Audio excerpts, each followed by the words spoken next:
白くなる。研磨したら白くなるの？なんか塗ったったんかな？上の塗装が剥がれて塗装したったんかね。だと思う。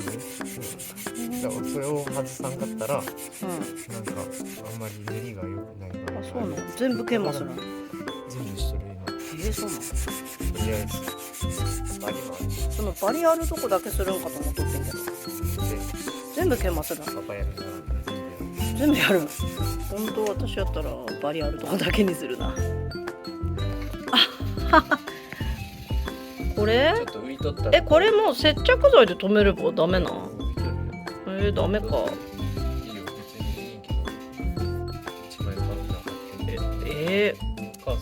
な。このまま研磨これで取るね。そう、だから接着剤ボンドで留めるならこれ乾いてからじゃないと塗れんし。ここ危ないね。でもそうだからそういうとこもたまにあるんやけど、1枚だけ買うにしても色違うし一緒に塗らんないよね。そうだからここの分買ってからじゃないとこっちは塗れんかも。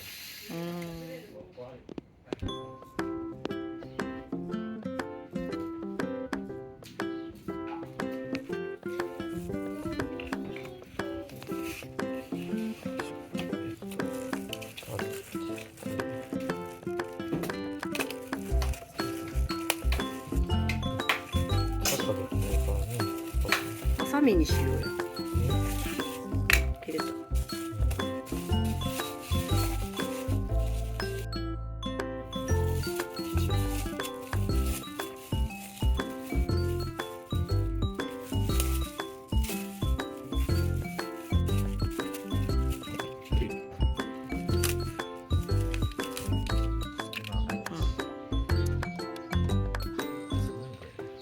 なんか思った色とちょっと違うけど。こ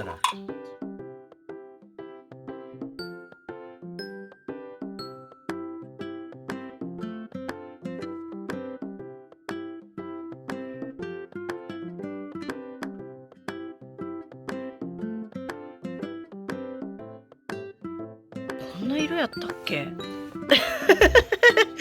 あれっていう、なんかあれって。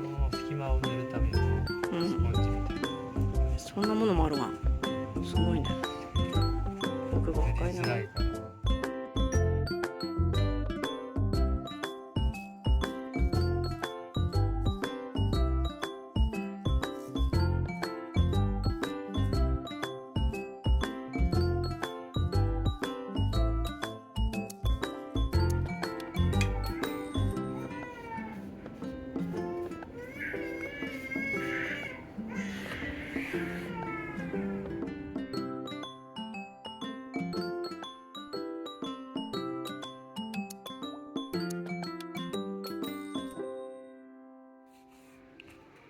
やっと半分終わったね、半面。